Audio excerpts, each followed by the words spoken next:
Welcome to Pindar Poetry. We hope you learned something new.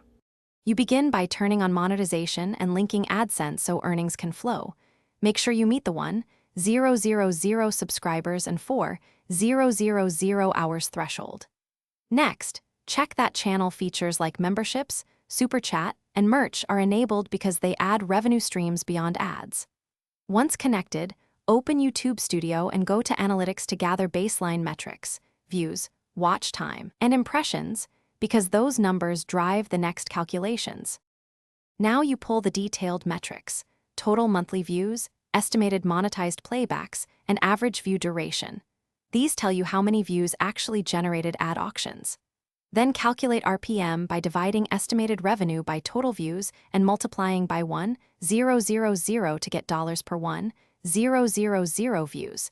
This normalizes earnings across videos.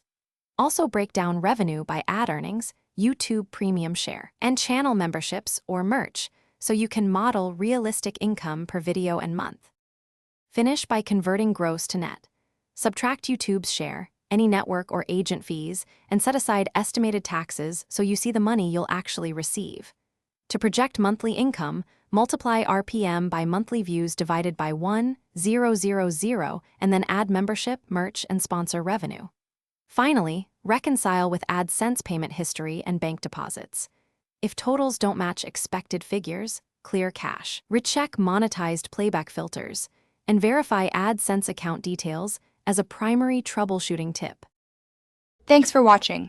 Consider subscribing if we helped you.